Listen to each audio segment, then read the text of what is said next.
Yun, welcome po sa Makapili TV. Eto na po, naging makulay po ang ating 2024 sa mundo po ng politika. So matatapos po ang taon na ito na mayroon pong nakasampang kasong impeachment complaint laban po kay Sara Duterte.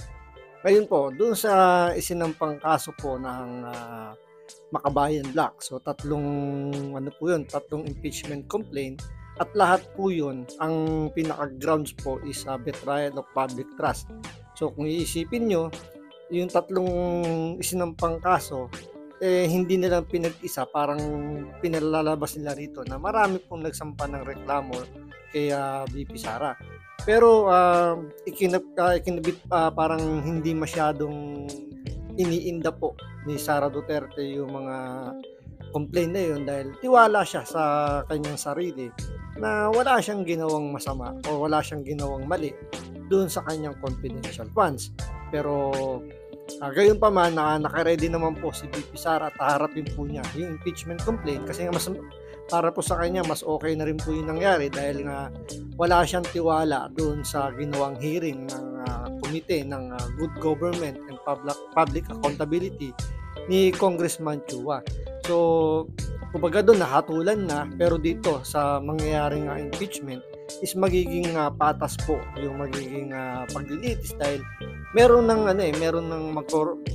chance na magkaroon ng cross examination, makakapaglahad ka na ng iyong saloobin at makipapakita mo yung mga ebidensya, unlike dun sa ginawang hearing ng ginawa ng mga kongresista natin na kahit na nag-iimbestiga sila, meron na silang conclusion na mali po yung paggawa o yung paggamit ng confidential funds ni Sara Duterte. So sa balitang ito, makikita natin na confident po ang VP Sara na malulusutan niya yung impeachment laban sa kanya. So ito, panoorin po natin itong balitan to, pero syempre bago ang lahat, kung hindi ka pa nakasubscribe sa Makapili TV, baka pwede naman po pakipindot po muna yung subscribe button at the same time palike na rin po ng video, wala naman pong bayad dyan, kaya pindot na. So ito, panoorin po natin itong balitang to. Handa raw si dating Pangulong Rodrigo Duterte na tumayo bilang abogado ng anak niyang si Vice President Sara Duterte sa kinakaharap niyang impeachment complaint. Sinabi ito mismo ng bise na ipinagkibit balikat lang ang mga kinakaharap na kontrobersya. Nasa frontline ng balitang yan, si Bril Montalvo. Mahabang pila ng mga namamasko sa pamilya Duterte ang dinatna ng News 5 kaninang madaling araw. Ang ilan nga sa kanila, sa kalsada na sinalubong ang Pasko. Si Nanay Lolita, nakatulog na sa gilid ng kalsada habang nakapila. Alauna pa lang daw ng madaling araw, pumila na siya. Naanad mo ng linya din naanad mig linya ba di sa kang digong kang Duterte pinaskuhan ni Mayor ni President ni Rodrigo Duterte. So first time mo karon dili. Kadua ra. Si Miriam na galing pa ng Padada, Davao del Sur. Bit-bit pa ang kanyang anak na 4 na buwang gulang. Alas 12:30 ma'am sa humama ma'am. So first time mo kayo. Yes ma'am. Experience lang unsay madawat ron. Gidala na ako ma'am kay nagtyaga lang pila. Halos 3 kilometro ang haba ng pila papunta sa ancestral house ng mga Duterte sa Davao City. Kaya mahigpit ang seguridad sa lugar. Alas 4 ng madaling araw, nag-umpisa ang pamimigay ng pamaskong food packs na may lamang bigas at mga dilata, cash at gift certificate. Mismong sina dating Pangulong Rodrigo Duterte at Vice President Sara Duterte ang nanguna sa pamimigay ng pamaskong ayuda. Nakadawat og pinaskuhan gikan ka mayor. Si VP Sara, nakipag-selfie pa. Namigay din siya ng mga papremyo sa mga palaro. Higit 25,000 individual ang nabigyan ng pamasko sa taunang tradisyong ito ng mga Duterte. Dito na natanong ang bise sa mga kaliwat kanang isyong kinakaharap niya. Kabilang na ang pagbaba ng kanyang trust at approval rating sa pinakahuling survey ng Pulse Asia. Magpadayon gihapon ang amo ang opisina, ang Office of the Vice President, and of course ako sa pagserbisyo sa ato ang mga kababayan ug paniguraduhon namo nga amo ang pang mas pakusgon ang amo ang mga proyekto para sa ato ang mga kaigsuunang Pilipino. Pagdating naman sa 3 impeachment complaint, na inihain laban sa kanya ng Kamara, tiniyak ni VP Sara na nakahanda ang kanyang legal team. Nagpresenta nga rin daw ang ama niyang si dating Pangulong Digong na maging isa sa kanyang mga abogado. He'll be one of the lawyers for all the cases mo yang ginaingon, and he's preparing his documents karon sa IBP so that he can sign as a lawyer of good standing. Muli rin siyang nanindigan na wala siyang nilabag na batas at walang ginagawang illegal sa paggasto sa confidential funds ng Department of Education at ng Office of the Vice President. Siyempre, sa makita nato karon na murag wala na may rule of law, no? So, pag naang kaso, amo alang yapong atubangon. Nagbabalita mula sa So doon tayo magsimula doon sa sinasabi ni VP Sara na nagpresenta po maging lawyer po yung kanyang tatay, si dating Pangulong Duterte. Doon pa lang mukhang tapos na yung laban. Kitang-kita naman natin kung paano niya sinalubong, paano niya hinarap yung mga kongresista doon sa Quadcom. So doon, hindi nila kinaya si Pangulong Duterte. So, yun pa lang makikita natin na kahit pagdating sa Senado, mukhang ganun din yung mangyayari dahil nga diba umattend din si Pangulong Duterte sa hearing ng Senado at kitang-kita na na-dominate niya parehas sa yung Kongreso at yung Senado. So, malaki yung posibilidad na may lulusot yan. Pangalawa, nagpresenta rin po maging lawyer, maging impeachment lawyer niya, maging defense counsel niya, si Congressman Marcoleta, na kitang-kita rin naman natin dun sa nangyaring hearing dun sa Committee ng Good Government and Public Accountability na hindi makaporma yung mga kapwa niya kongresista pagdating sa batas. So, doon pala makikita natin yung mga mambabatas natin na maliban dito kay Marcoleta, yung humawak ng committee na yun is mga walang alam, mga walang utak. Dahil nga, ang purpose lang naman talaga ng hearing na yun is talagang siraan lang si Vice President Sara Duterte. Siyempre, pati na rin yung ibang Duterte. Kaya nga, dito sa survey na lumabas, bumaba yung trust rating ni VP Sara.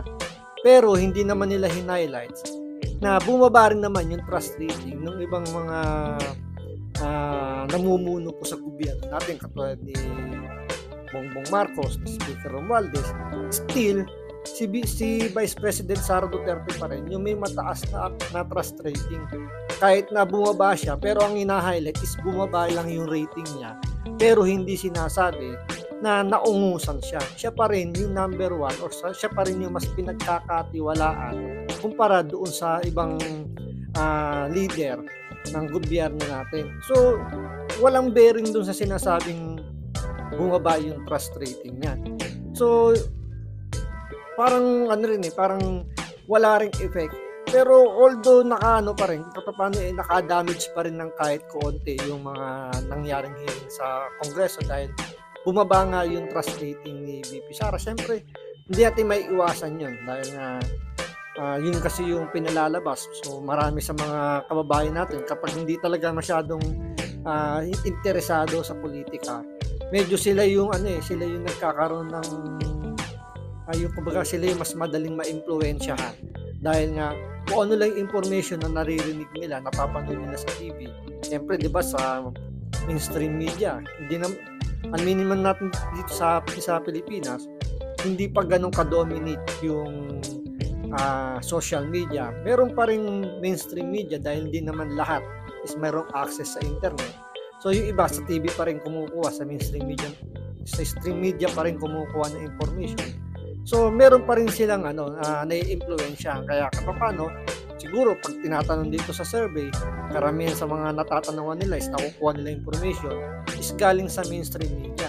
Pero kapag yung napagtanungan nitong survey na to is nakatutok lang sa social media, kitang-kita natin na aware na yung mga kababayan natin na yung ginawang hearing na yun is para siraan lang itong si Vice President Sara Duterte dahil sa 2028 siya pa rin naman yung pinakamalakas na kandidato.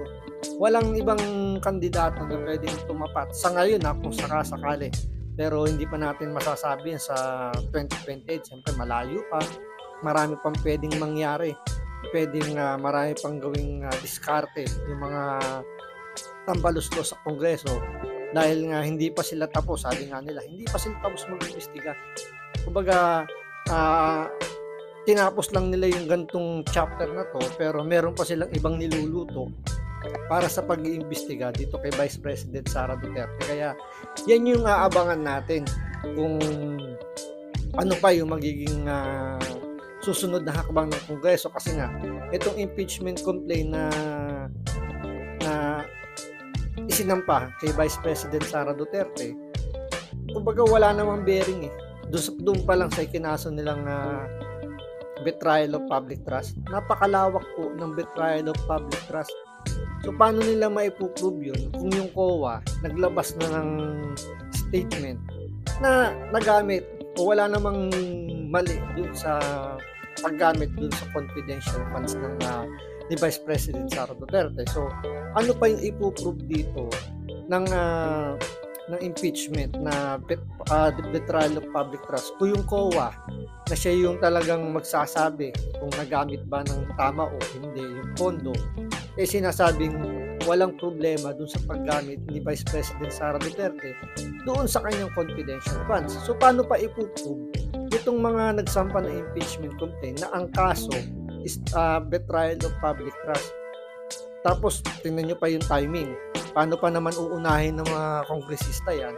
Mag-e-election na. Kitang-kita naman natin na naghahanda na itong mga kongresista dahil nga sa ginawa nila ngayon, medyo naiipit yung kanilang, sabihin natin, yung kanilang pagkapanalo. Hindi nila masasabi na sure win sila dahil nga tumatak na yung mga pangalan nila.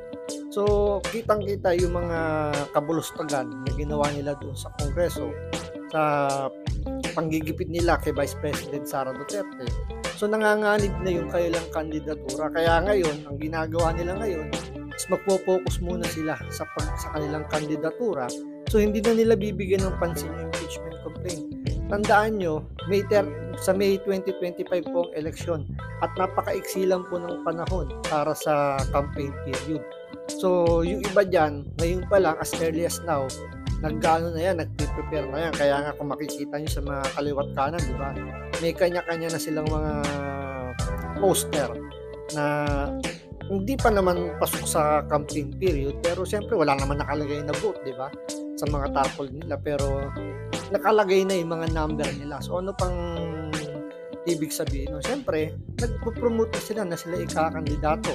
Kasi kung hindi mo kailangan maggumawa ng ganyan, kung alam mong malakas yung tiwala ka sa sarili mo na mananalo ka, hindi mo kailangan maglagay kagad ng ganung karaming tarpaulin. Oo, pwede ka sigurong magpahapyaw-hapyaw lang, pero yung talagang tarpaulin na isasalampak mo dyan sa mga lugar na nasasakupan mo, medyo kabahan ka na. Kaya nga, hindi na muna magpo-focus itong mga kongresista dito sa impeachment. Kaya malamang baka nga hindi nga umabot yan ng Senado, baka doon pa lang sa Kongreso, patayin na yan ng ibang kongresista dahil na hindi nila mabibigyan ng ng pansin. Pero siyempre, depende pa rin yung kitang baluslos. Kapag in-order niya na yan iiyakat sa Senado, walang magagawa itong mga sip-sip na tambaluslos, kailangan nilang sumunod sa kanilang poon. Siyempre, sayang nga naman yung budget. Sabi nga diba ni Congressman Pulong Duterte, kada hearing, bayad yung mga yan.